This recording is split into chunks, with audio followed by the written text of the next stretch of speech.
आइए हम प्रार्थना करेंगे।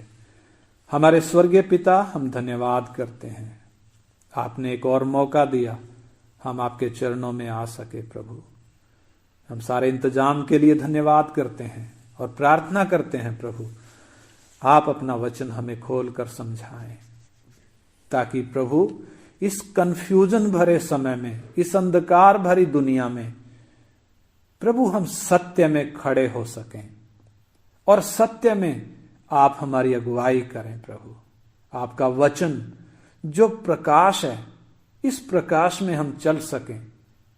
आप हमें समझाएं, आपका आत्मा प्रभु वचन की बातों को हमें खोल कर दे। आपके हाथ में प्रभु इस सभा को सौंपते हैं, यीशु मसीह के पवित्र नाम में मांगते हैं, आमीन आमीन आमीन। तो सबसे पहला बात जो हम शुरू करेंगे, परमेश्वर ये बाइबल का लेखक है करके, यानी बाइबल किसने लिखी। हमारा दावा कि परमेश्वर इसका लेखक है, उस दावे का फैक्ट हम जरा आज के इस क्लास में देखेंगे। तो जब हम देखते हैं बाइबल कब से लिखना शुरू हुई, उससे पहले क्या था। मूसा के समय से लिखना शुरू हुआ है। मूसा से पहले यदि हम देखें तो उससे पहले के जो संत थे, जो विश्वासी थे, उनके पास लिखित में वचन नहीं था, बल्कि परमेश्वर जो मुंह से बोलते थे, परमेश्वर का जो मौखिक वचन था, वही उनके पास पहुंचा और वही अपने बच्चों को, आने वाली पीढ़ियों को वो मौखिक रूप से ही बताते थे और इस तरीके से वो परमेश्वर की आज्ञाओं में चलते थे। यानी लिखित वचन नहीं था।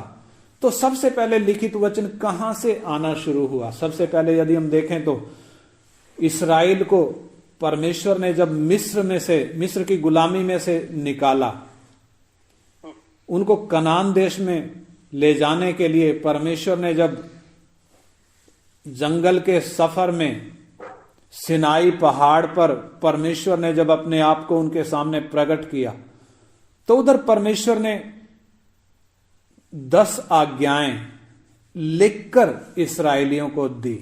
उसके लिए हम परमेश्वर के वचन से पढ़ेंगे। निर्गमन 24 अध्याय उसका 12 वचन हम पढ़ें।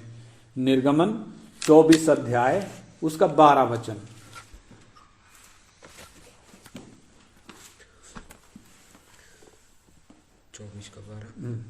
तब यहोवा ने मूसा से कहा, पहाड़ पर मेरे पास चढ़ आ और वहीं रह, और मैं तुझे पत्थर की पटियाएं और अपनी लिखी हुई व्यवस्था और आज्ञा दूंगा कि तू उनको सिखाए।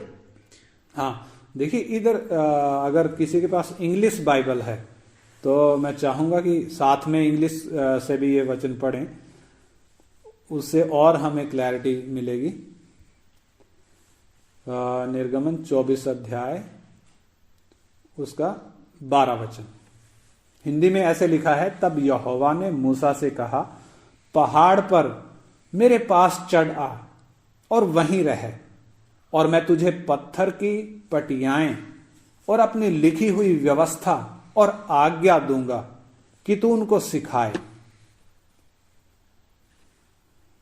अगर इंग्लिश बाइबल है आप में से किसी के पास तो पढ़ सकते हैं।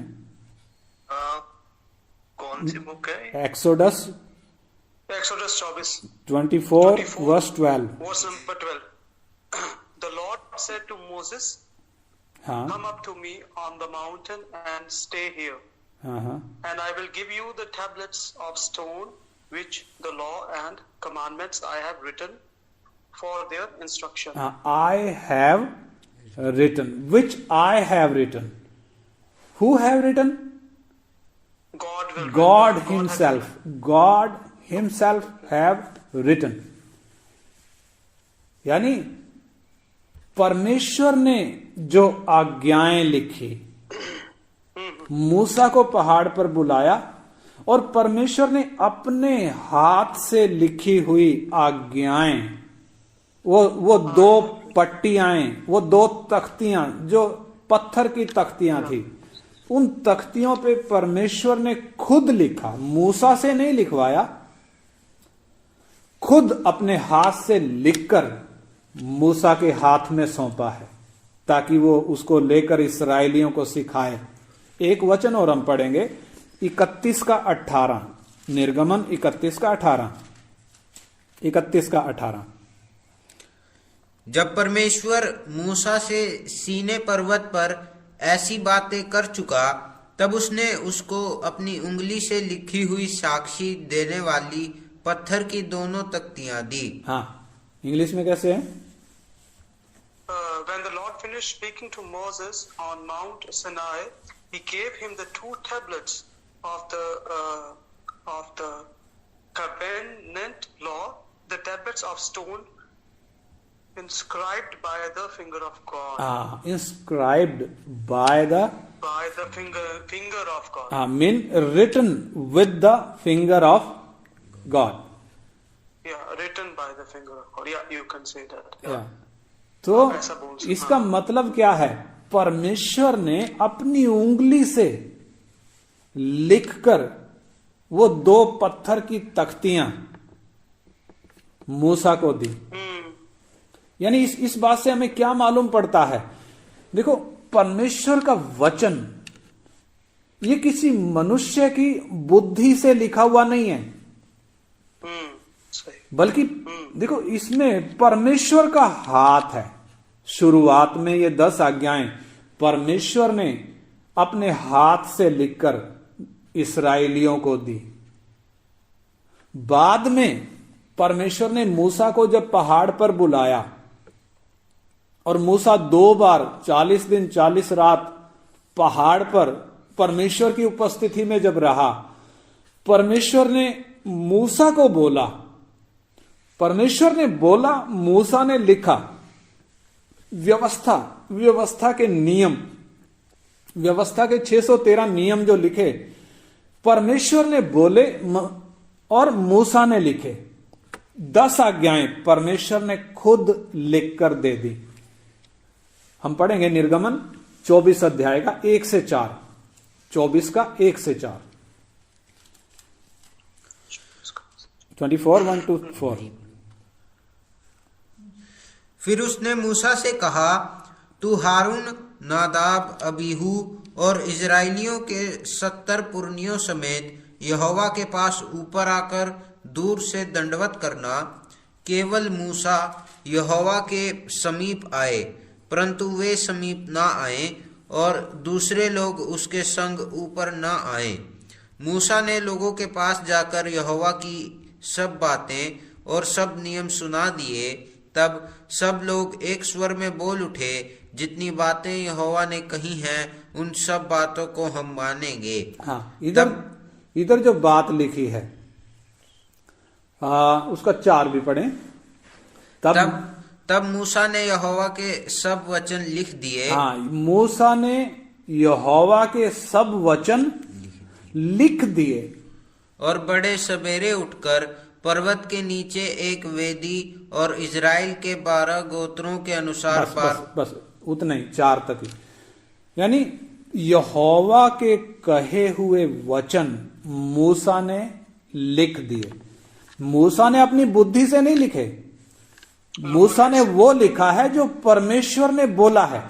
उसका 34 का 27 भी हम पढ़ें, 34 अध्याय 27 वचन, 34 27। तब यहोवा ने मूसा से कहा, ये वचन लिख ले, क्योंकि ये देखो परमेश्वर कह रहा है मूसा को, क्या कह रहा है? ये वचन लिख ले, क्योंकि इन्हीं वचनों के अनुसार मैंने तेरे और इजराइल के साथ वाचा बांधी है। हाँ, इन वचनों के अनुसार मैंने क्या किया है? तेरे और इसराइलियों के साथ वाचा बांधी है। इन वचनों को क्या कर ले? लिख ले। यानी परमेश्वर ने वचन बोले, मूसा ने लिखे। पहली 10 आज्ञाएं परमेश्वर ने अपने हाथ से लिख कर दी।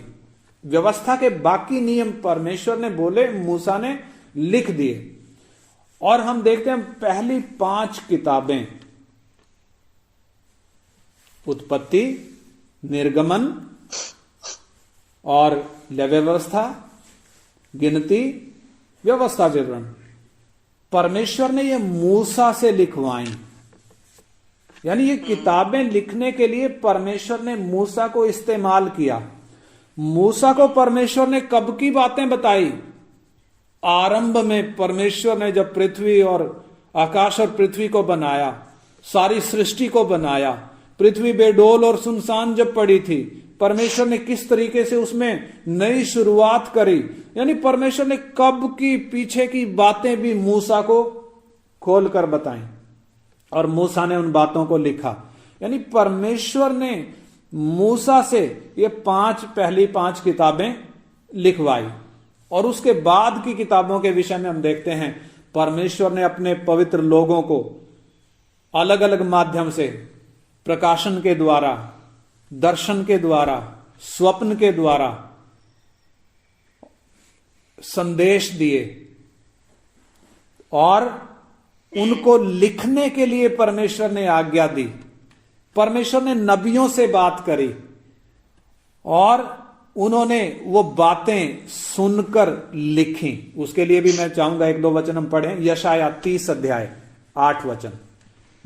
यशाया 30 अध्याय का 8 वचन।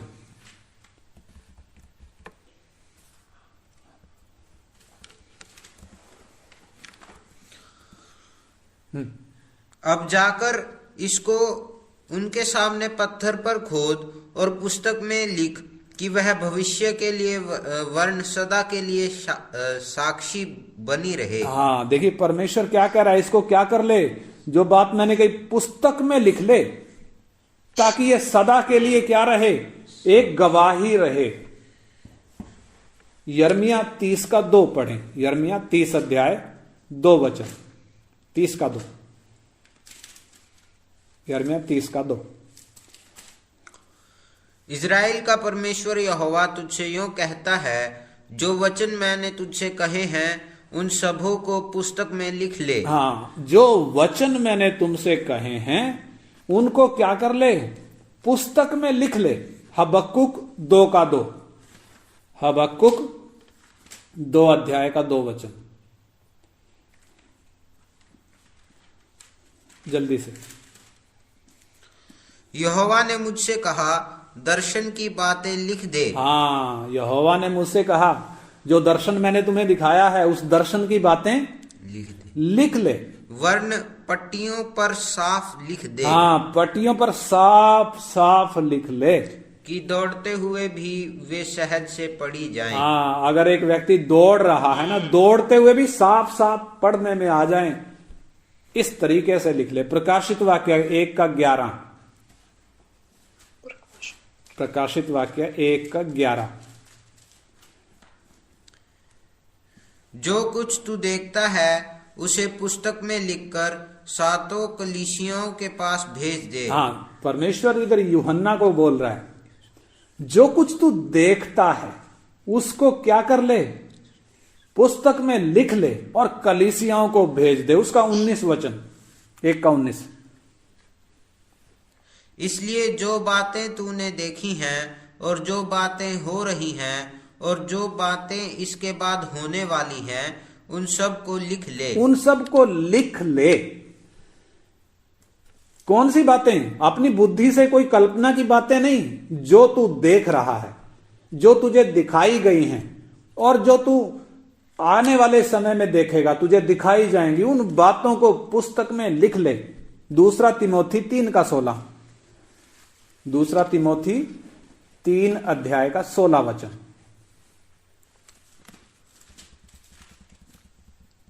संपूर्ण पवित्र शास्त्र परमेश्वर की प्रेरणा से रचा गया है और उपदेश और समझाने और सुधारने और धर्म की शिक्षा के लिए लाभदायक है। हाँ, इधर देखो, संपूर्ण पवित्र शास्त्र।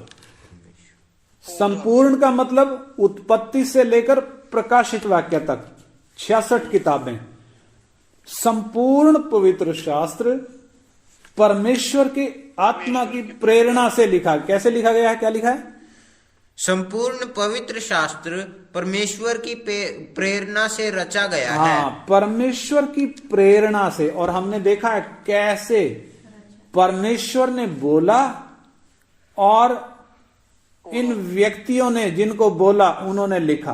परमेश्वर ने बोला लिख ले, यानी संपूर्ण पवित्र शास्त्र परमेश्वर की प्रेरणा से लिखा गया है। क्यों लिखा गया है वो भी इधर लिखा है।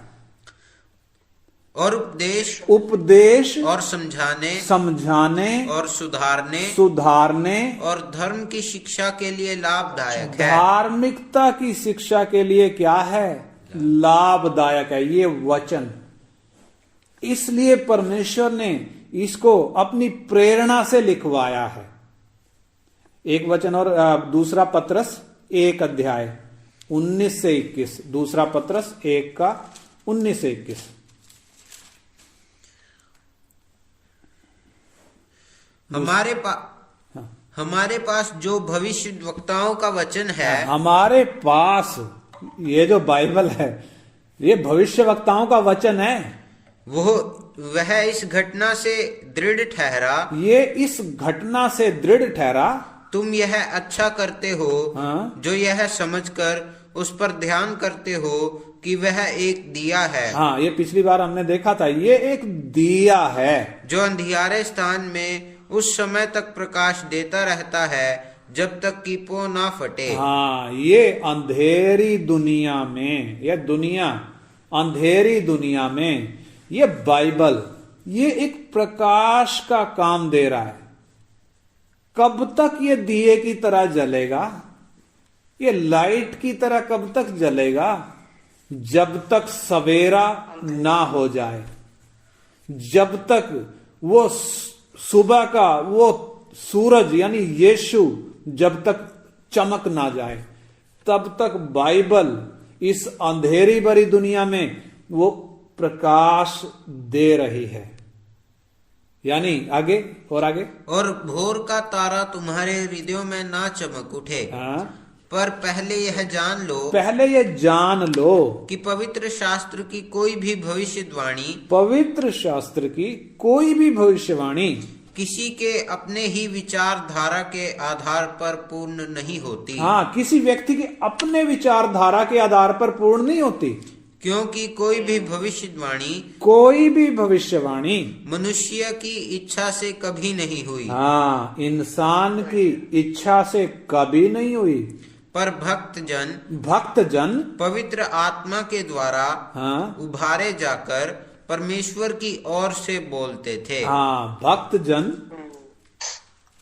पवित्र आत्मा के द्वारा उभारे जाकर परमेश्वर की ओर से बोलते थे। यानी उन्होंने जो इन किताबों में लिखा है, ये 66 किताबें जो बाइबल के अंदर हैं, इन किताबों में जो उन्होंने लिखा है, उन्होंने अपनी विचारधारा नहीं लिखी, उन्होंने अपनी दिमाग की योजना नहीं लिखी, बल्कि परमेश्वर के आत्मा की प्रेरणा से ये बातें उन्होंने इन किताबों में लिखी हैं। अगर हम देखें तो इन किताबों को 66 किताबों को लिखने के लिए परमेश्वर ने 40 अलग अलग लोगों को इस्तेमाल किया। और ये 40 लोग जो थे ये परमेश्वर के हाथ में पेन थे, परमेश्वर के हाथ में ये कलम थे। यानी एक पेन की इच्छा नहीं होती कि वो अपनी मर्जी से कुछ भी लिख दे। जिसके हाथ में पेन है वो लिखता है, वो अपने मन की बातें लिखता है, जिसके हाथ में पेन है। तो ये 40 लोग ये परमेश्वर के हाथ में पेन थे। और ये 40 लोगों को यदि हम देखें, अलग अलग समय के लोग थे, अलग अलग स्थान पे थे, अलग अलग पृष्ठभूमि के लोग थे, अलग अलग बैकग्राउंड से आए थे। कोई राजा है, कोई याजक है, कोई चरवाहा है, कोई किसान है, और कोई मछुआरा है, कोई डॉक्टर है। यानी अलग अलग बैकग्राउंड। कोई उस महाद्वीप में लिख रहा है, कोई दूसरे महाद्वीप में लिख रहा है। अलग अलग समय के हैं, एक ही समय के नहीं है। अगर आज के समय में हम देखें तो एक राउंड टेबल के चारों ओर 40 लोग नहीं बैठे, सही बात। बल्कि अलग अलग समय के लोगों ने लिखा है। और 1600 साल के करीब इन किताबों को लिखने में लगे हैं। 1600 साल के करीब ये बाइबल को लिखने में लगे हैं। पहली किताब जो लिखी गई 1500 बीसी में लिखी गई, 1500 बीसी, यानी ईसा पूर्व 1500। और जो लास्ट किताब लिखी गई ये करीब 100 एडी में, 95 और 100 एडी के बीच में यह लिखी गई है। यानी करीब 1600 साल का अंतराल इस बाइबल को लिखने में लगा। इसके बावजूद देखो 40 अलग अलग लोग हैं, अलग अलग समय के हैं, अलग अलग बैकग्राउंड के हैं, तो भी इसके बावजूद भी बाइबल का एक वचन दूसरे वचन से कहीं पे भी कॉन्ट्राडिक्टरी नहीं है, विरोधाभास कहीं पे भी नहीं है, बल्कि पूरा मेल खाता है। यह क्यों मेल खा रहा है? क्योंकि जिसके दिमाग की यह उपज है ना, वो एक ही है, वो 40 नहीं है। परमेश्वर, लोगों ने अपने विचार इसमें नहीं लिखे हैं, बल्कि परमेश्वर ने जो बोला वो इन 40 व्यक्तियों ने लिखा। अगर हम सोच कर देखें, हम 40 आदमियों को छोड़ो, हम 2 आदमियों को लगाते हैं और उनको विषय दे देते हैं, भाई आपने इस विषय पर लिखना है, तो वो 2 व्यक्तियों ने लिख दिया और हम जब उसको पढ़ते हैं वो अलग अलग मिलेगा। विषय बेशक एक ही हो लेकिन अलग अलग, टोटली अलग अलग मिलेगा। 2 व्यक्तियों के विचार कभी भी एक जैसे नहीं हो सकते। 40 व्यक्तियों के विचार कहां से एक जैसे हो जाएंगे? इसलिए बाइबल में जो बातें लिखी हैं, जब हम उत्पत्ति पढ़ते हैं या प्रकाशित वाक्य पढ़ते हैं या कोई सी भी बाइबल की किताब को हम पढ़कर देख लें, एक किताब दूसरी किताब से कहीं पे भी टक्कर नहीं खाती। एक वचन दूसरे वचन को काटता नहीं है, कहीं पे भी कॉन्ट्राडिक्टरी नहीं है। हर एक वचन आपस में, हर एक किताब दूसरी किताब के साथ तालमेल रखती है। और जब बाइबल को हम पूरा पढ़ते हैं हमें स्पष्ट होता है एक व्यक्ति ने लिखा है, 40 व्यक्तियों ने नहीं, एक व्यक्ति ने। वो एक व्यक्ति कौन? वो परमेश्वर। परमेश्वर ने जो लिखवाया वो बाइबल में लिखा है, इसलिए हम इसको परमेश्वर का वचन कहते हैं। इसलिए हम बाइबल का लेखक किसको मानते हैं? परमेश्वर को, क्योंकि यह परमेश्वर का वचन है। और परमेश्वर ने इस बाइबल में अपने गुणों को प्रकट किया है। यानी परमेश्वर कौन है, उसके अंदर कौन से गुण हैं, उसका चरित्र कैसा है, उसके सिद्धांत क्या हैं, परमेश्वर ने यह ब्रह्मांड क्यों बनाया, मनुष्य जाति को क्यों बनाया, सृष्टि को क्यों बनाया, परमेश्वर की योजना क्या है, वो हमें यह बाइबल में खुल के मिलता है। परमेश्वर के गुण, परमेश्वर का चरित्र, परमेश्वर के सिद्धांत, परमेश्वर की योजना बाइबल में स्पष्ट तौर पर हमें खुलकर मिलती है। और ये बाइबल जो है ये परमेश्वर का मनुष्यों के लिए संदेश है। यानी परमेश्वर का एक लेटर है, किसके लिए? हम मनुष्यों के लिए। और ये वचन इंसान के जीवन के हर पहलू को कवर करता है, हर पहलू को, चाहे फाइनेंशियल हो, चाहे सोशल हो, चाहे मैरिड लाइफ हो, चाहे फैमिली लाइफ हो, हर एक पहलू को कवर करता है। यानी मनुष्य के लिए एक स्टैंडर्ड सेट करता है। मनुष्य ने इस स्टैंडर्ड में आना है, मनुष्य ने इस मापदंड में आना है। ये बाइबल मनुष्य के लिए वो मापदंड तय करती है, हर एक पहलू के लिए मापदंड है। और इस वचन का जो उद्देश्य है मनुष्य का उद्धार। 2 तिमोथी 3 अध्याय उसका 15 वचन हम पढ़ें। 2 तिमोथी 3 का 15।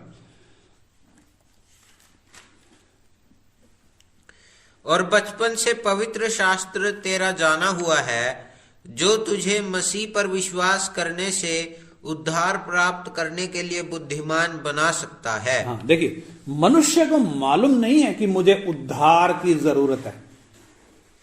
मनुष्य को मालूम नहीं है कि मैं पापी हूं।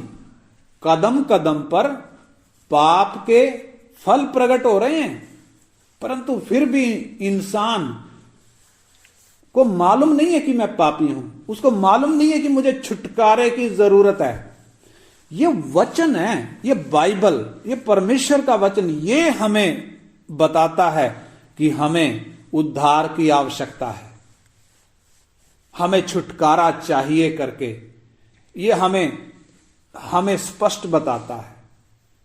और उद्धारकर्ता कौन है? ये 66 किताबें हैं बाइबल में। पुराने नियम में 39, नए नियम में 27, कुल 66 किताबों का संग्रह है बाइबल। और इन 66 किताबों का जो केंद्रीय विषय है, जो केंद्रीय चरित्र है, वो कौन है? यीशु मसीह। यानी हर एक किताब, बाइबल की हर एक किताब किसकी ओर इशारा कर रही है? यीशु की ओर इशारा कर रही है। हर एक किताब यीशु के बारे में बता रही है। यूहन्ना 5 अध्याय 39 वचन हम पढ़ें। यूहन्ना 5 का 39। जॉन 5:39।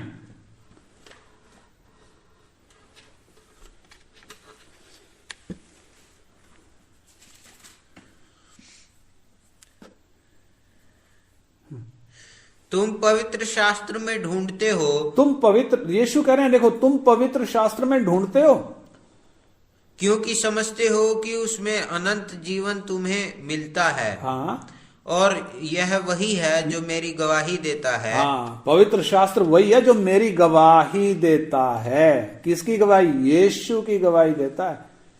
प्रेरितों के काम 10 अध्याय 43 वचन 10:43।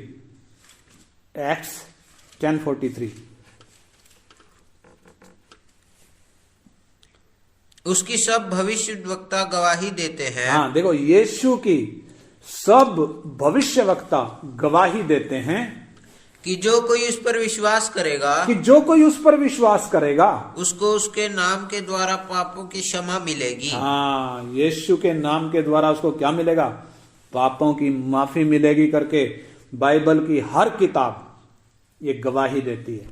बाइबल की हर किताब यीशु के बारे में बताती है। चाहे उत्पत्ति को आप देख लें, उधर लिखा है स्त्री का वंश आएगा, शैतान के सिर को कुचलेगा। कोई सी किताब को आप उठा लें, निर्गमन को देख लें, उधर एक मेमना बलिदान हुआ है। किसके लिए? इस्राएलियों के छुटकारे के लिए। वो मेमना कौन है? वो यीशु। हर एक किताब यीशु के बारे में बताती है। केंद्रीय विषय है यीशु, और ये वचन सच्चा है, इसमें कोई गलती नहीं है, एक भी त्रुटि इस वचन में नहीं है। अगर इंसान ने लिखी होती तो इसमें कमियां मिलती, परंतु वचन में एक भी गलती नहीं है। एक भाषा से दूसरी भाषा में ट्रांसलेशन हुआ है, ट्रांसलेशन की कोई गलती हो सकती है, छपाई की कोई गलती हो सकती है, परंतु मूल में, वचन में कोई त्रुटि नहीं है, कोई गलती नहीं है। यह वचन के बारे में परमेश्वर कहता है, यह वचन ताया हुआ है, परखा हुआ है। चांदी को जिस प्रकार 7 बार ताया जाए शुद्ध करने के लिए, यह वचन वैसे ही ताया हुआ है। यह सत्य है। एक व्यक्ति अपना दिमाग लगाकर इसके सही अर्थ को समझ नहीं सकता। बहुत सारे हैं जिन्होंने ये बाइबल पढ़ी है, परंतु समझ में नहीं आती, हर एक के समझ में नहीं आती। कारण इंसान अपनी बुद्धि से, अपना दिमाग लगाकर इसको नहीं समझ सकता। अगर इसको समझना है तो जिसने ये लिखा है, इसके ऑथर ने, इसके लेखक ने इसको खोलकर समझाना है। परमेश्वर की आत्मा की प्रेरणा से लिखा गया है तो परमेश्वर ने इसको खोलकर समझाना है, तभी सही अर्थ समझ में आएगा। अगर परमेश्वर ना समझाए, इंसान अपना दिमाग लगाकर इसको नहीं समझ पाएगा। यह है वो बाइबल का ये भेद, इसको समझने का वो भेद। परमेश्वर ने पासवर्ड लगाकर लॉक किया हुआ है। परमेश्वर ने वो पासवर्ड खोल कर देना, तभी समझ में आएगा। और उसके लिए हमें परमेश्वर की सहायता चाहिए। परमेश्वर ने ये वचन हमें समझाना है, तभी समझ में आएगा। ये वचन ये परफेक्ट है। परफेक्ट का मतलब इसमें सुधार की कहीं गुंजाइश नहीं है। देखो, इंसान कोई किताब लिखता है तो उसमें सुधार की गुंजाइश होती है। कितनी बार उसको रिव्यू करना पड़ता है, फिर भी कमियां निकलती हैं। परंतु परमेश्वर के वचन में कितना भी रिव्यू कर लें, इसमें सुधार की कोई गुंजाइश, ये परफेक्ट है, ये सिद्ध है, ये संपूर्ण है। और परमेश्वर कहता है इसमें ना तो तुम कुछ जोड़ सकते, ना कुछ घटा सकते। संपूर्ण का मतलब इसमें ना जोड़ा जा सकता है कुछ और, ना कुछ घटाया जा सकता है। एक आयत भी या एक शब्द भी। प्रभु यीशु तो देखो क्या कहते हैं, मत्ती 5:18, मत्ती 5:18।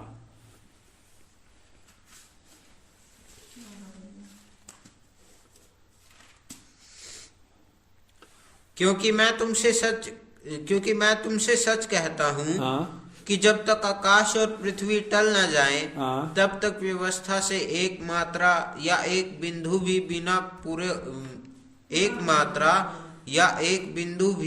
बिना पूरा हुए नहीं टलेगा। एक मात्रा भी, एक मात्रा कितने सी है, एक बिंदु कितने बड़ी होती है। शब्द नहीं है, वाक्य नहीं है, एक बिंदु भी, उसका भी अर्थ है। एक मात्रा को भी अर्थ है, एक शब्द को भी अर्थ है। यानी ये अटल है, पूरा भी है और अटल भी है। और ये अपरिवर्तनीय है, बदल नहीं सकता। उसका मार्क यानी मरकुस 13:31, मरकुस 13:31।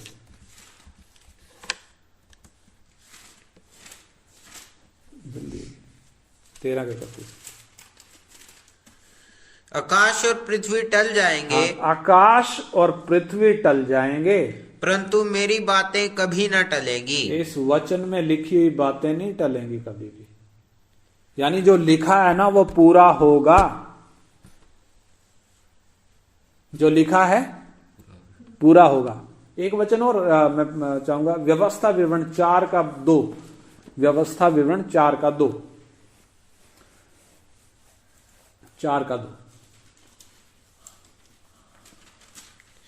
जो आज्ञा मैं तुमको सुनाता हूँ, उसमें ना तो कुछ बढ़ाना और ना कुछ घटाना, तुम्हारे परमेश्वर यहोवा की जो आज्ञा मैं तुम्हें सुनाता हूँ, उन्हें तुम मानना। ना तो उनमें कुछ घटाना, ना तो उनमें कुछ बढ़ाना, ना तो एक मात्रा हम जोड़ सकते, ना तो एक बिंदु हम घटा सकते। 12:32 भी, व्यवस्था विवरण 12:32, 12:32। जितनी बातों की मैं तुमको आज्ञा देता हूँ, उनको चौकस होकर माना करना, और ना तो कुछ उनमें बढ़ाना और ना उनमें से कुछ घटाना। प्रकाशित वाक्य 22 अध्याय 18-19 वचन, 22 का 18-19 वचन।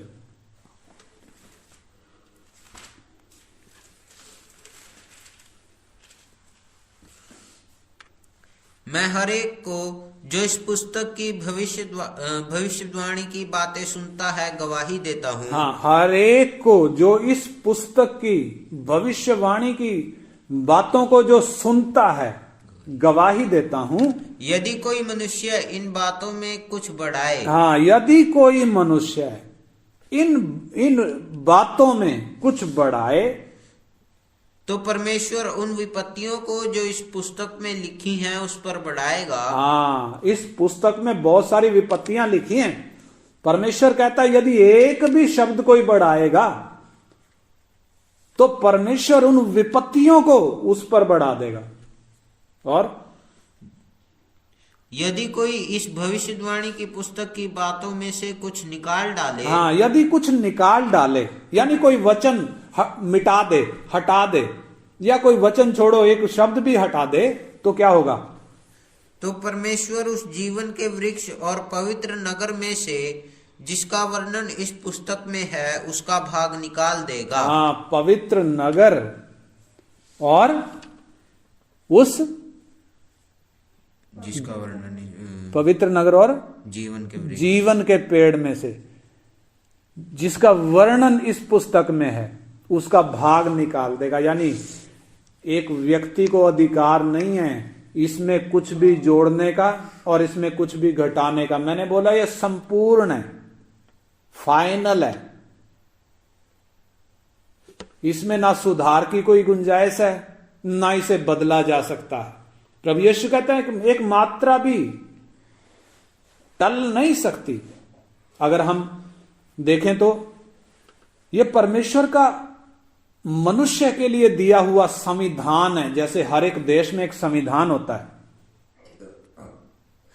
ये बाइबल ये मनुष्य जाति के लिए परमेश्वर का संविधान है, कॉन्स्टिट्यूशन, संविधान। जैसे हमारे हिंदुस्तान में एक संविधान है, हर देश में संविधान होता है, हमारे देश में भी संविधान है। जब हमारे देश का संविधान बनाया गया उसमें जो नियम लिखे गए, जो उसमें धाराएं लिखी गई, जो उसमें आर्टिकल लिखे गए, जो अनुच्छेद लिखे गए, उस वक्त जो लिखे गए थे, आज की डेट में देखें तो कितनी बार उनमें बदलाव हो चुका है। क्यों बदलाव की नौबत आई? क्योंकि समय बदल गया, इसलिए बदलाव की जरूरत है। अब जैसे पिछले करीब 1 साल से किसान लोग विरोध कर रहे थे, वो 3 कृषि कानून आए थे। वो 3 कृषि कानून क्यों आए? क्योंकि पहले जो कानून था उसको बदला गया था। क्यों बदला गया था? क्योंकि समय की ऐसी मांग है। आखिरकार सरकार को वो वापस लेने पड़े, क्योंकि जो किसान हैं उनके हिसाब से वो सही नहीं थे। और अभी जैसे एक और अभी ताजी खबर है, हिंदुस्तान में लड़कियों की शादी की उम्र 18 से 21 कर रहे हैं। कानून में जो बात लिखी गई है वो 18 साल लड़की की शादी, लड़के की 21 साल। और लड़की की 18 से 21 क्यों बढ़ा रहे हैं? क्योंकि समय की मांग है, समय बदल गया। यानी हमारे देश के संविधान की मैं बात कर रहा हूं, समय के साथ इसमें बदलाव की जरूरत पड़ती है। लेकिन परमेश्वर का वचन, ये वो सिद्धांत, ये वो परमेश्वर का दिया हुआ वो संविधान है जो मनुष्य के लिए है। सदियों पहले दिया गया तो भी इसमें समय के साथ बदलाव नहीं हो सकता। जैसे परमेश्वर खुद वो बदलता नहीं है, उसकी बातों में भी, उसके नियमों में भी बदलाव नहीं हो सकता। इसलिए यीशु कहते हैं आकाश टल जाएगा, धरती टल जाएगी, मेरी कही हुई बातें कभी नहीं टलेंगी। परमेश्वर कहता है इसमें ना तो कुछ तुम जोड़ सकते हो और ना इसमें कुछ घटा सकते हो। यानी ये वचन अगर हम सोच कर देखें तो दुनिया में बहुत सारी और भी किताबें हैं, बहुत सी धार्मिक किताबें हैं, लेकिन बाइबल उन सब से अलग कैसे है? अगर एक तराजू ले लें, एक पलड़े में बाइबल रख दें और दूसरे पलड़े में दुनिया की सारी किताबों को रख दें, तो पलड़ा कौन सा भारी होगा? जिसमें बाइबल है वो पलड़ा भारी होगा। क्यों भारी होगा? परमेश्वर का वचन है, बदलाव की गुंजाइश नहीं है, पूरा हुए बिना एक मात्रा भी टलेगी नहीं। परमेश्वर का सिद्धांत है, मनुष्य के जीवन के हर पहलू को कवर करता है, इसमें कोई बदलाव नहीं हो सकता। हर देश के कानून में बदलाव होते हैं, परमेश्वर के कानून में कोई बदलाव नहीं है। मनुष्य जाति का न्याय भी इसी वचन के अनुसार होगा। जैसे हम देखते हैं सड़क पर चलते हुए अगर कानून तोड़ा तो चालान कटता है। सड़क पे कुछ लकीर खींची होती हैं, अगर वो लकीर को नहीं मानेंगे तो चालान कटता है। रेड लाइट चौराहे पे लगी हुई है, अगर नहीं मानेंगे तो चालान कटता है। क्यों? क्योंकि कानून तोड़ा है। ऐसे ही परमेश्वर के इस वचन को तोड़ेंगे तो दंड है। मानव जाति का न्याय इसके आधार पे होगा। परमेश्वर का वचन स्पष्ट कहता है। और यह किताब बाइबल ये ईसाइयों की किताब नहीं है, ये धार्मिक किताब नहीं है। आप इस भूल में कभी भी ना रहना कि ये कोई धार्मिक किताब है या ये ईसाइयों की किताब है ना, ये परमेश्वर का वचन है। इसका लेखक परमेश्वर है। और सबूत क्या है इस बात का? इस बात का सबूत, इसमें जो लिखा है वो पूरा हुआ है, पूरा हो रहा है और पूरा होगा। परमेश्वर ने जो लिखा है, जो काम परमेश्वर करने जा रहा है, पहले बोला है फिर कर रहा है। इसलिए इसकी प्रामाणिकता हमें कैसे मालूम पड़ती है? यह पूरा हुआ है, इतिहास गवाह है, जैसा बोला था वैसा ही पूरा हुआ है। चाहे बाबुल का साम्राज्य हो, चाहे मेदो पर्सिया का साम्राज्य हो, चाहे यूनान का साम्राज्य हो, चाहे रोमन साम्राज्य हो, चाहे कम्युनिज्म और डेमोक्रेसी हो, वर्तमान या आने वाला, चाहे वो 7 साल का महाक्लेश का समय हो जिसमें एक राजा पूरी धरती पर होगा, और चाहे उसके बाद 1000 साल का यीशु मसीह का राज्य हो, एक एक चीज पूरी हुई है, पूरी हो रही है और पूरी होने जा रही है। इस वचन की प्रामाणिकता हमें कैसे मालूम पड़ती है? ये जैसा लिखा है वैसा पूरा हो रहा है। इसलिए हम इसको परमेश्वर का वचन कहते हैं, और वास्तव में ये परमेश्वर का वचन है। दूसरी और कोई किताब परमेश्वर का वचन नहीं है।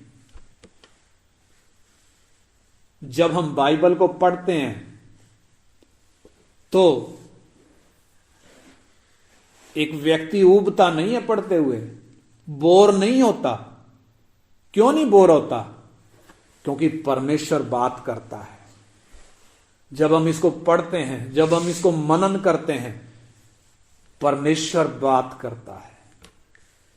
ये किताब, ये एक ऐसी किताब है, मिलियंस एंड मिलियंस लोगों का जीवन इसने बदल दिया। असंख्य लोगों का जीवन इस किताब ने बदल दिया। और मालूम है,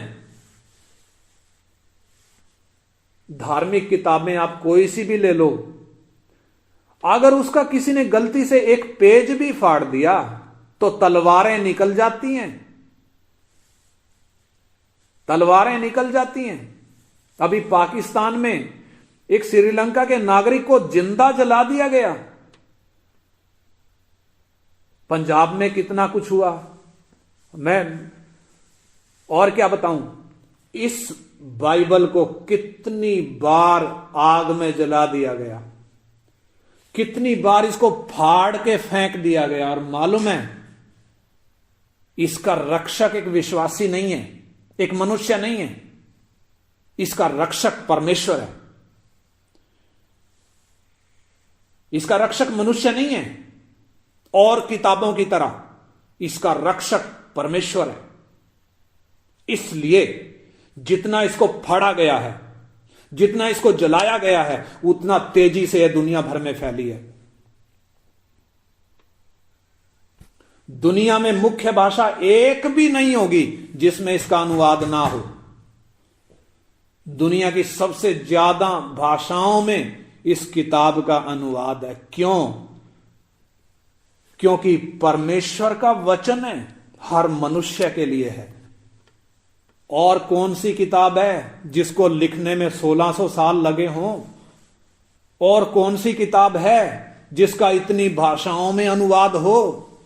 और मालूम है, जो इस किताब का विरोध करता है, क्योंकि यह परमेश्वर का वचन है, परमेश्वर इसका रक्षक है। मालूम है, चाइना जो सबसे बड़ा मसीह विरोधी है, उधर आप बाइबल लेकर चल नहीं सकते, उधर आप अपने विश्वास का अंगीकार नहीं कर सकते।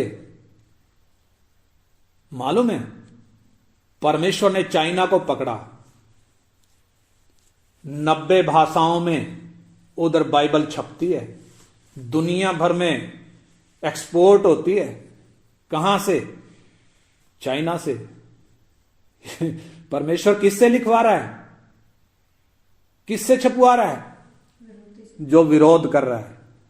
भाई साहब, आप इसका विरोध करके देख लो, कोई मनुष्य सामने नहीं आएगा इसको बचाने के लिए ना, कोई मनुष्य तलवार नहीं निकालेगा। इसका रक्षक, इसका लिखने वाला परमेश्वर है। इसलिए दुनिया में सबसे ज्यादा छपने वाली, सबसे ज्यादा बिकने वाली और सबसे ज्यादा पढ़ी जाने वाली, सबसे ज्यादा भाषाओं में अनुवाद की गई एकमात्र किताब बाइबल। क्यों? हर मनुष्य के लिए परमेश्वर का वचन है। बाकी कोई किताब इसके आसपास भी नहीं है।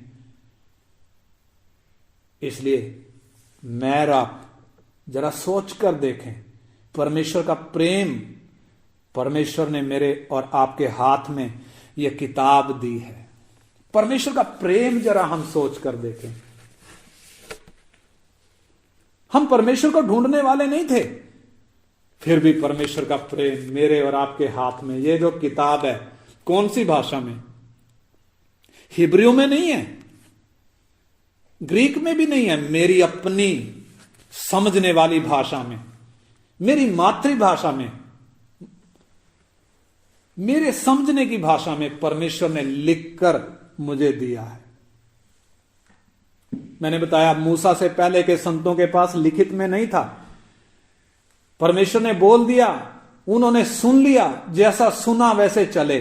अपने बच्चों को भी वो जैसे सुना था वैसे बताया। लेकिन मेरे और आपके हाथ में परमेश्वर ने लिख कर दिया है। इसलिए आइए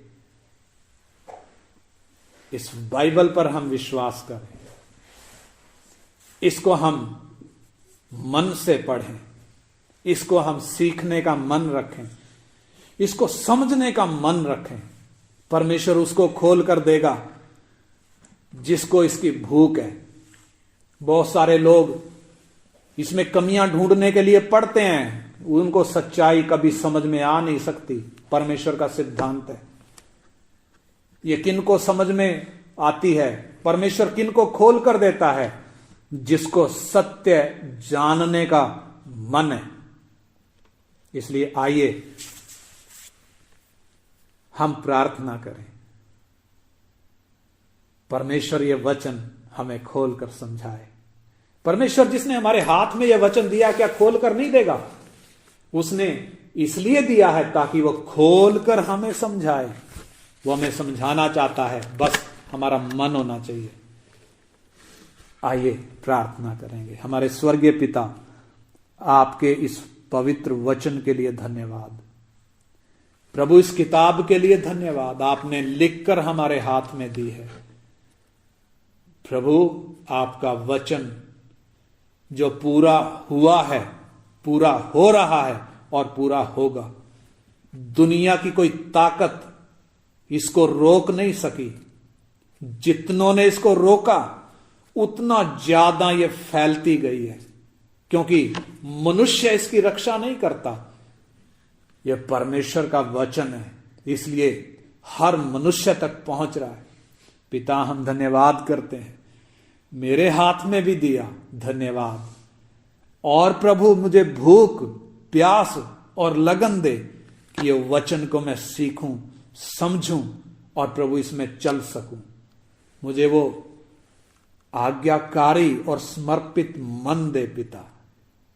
एक एक मेरे भाई बहन को, हर एक को जो ये वचन सुन रहा है प्रभु, वो आज्ञाकारी और समर्पित मन दे, ताकि प्रभु इसमें जो स्टैंडर्ड दिया गया है, इसमें जो मापदंड दिया गया है प्रभु, उस तक हम बढ़ सकें।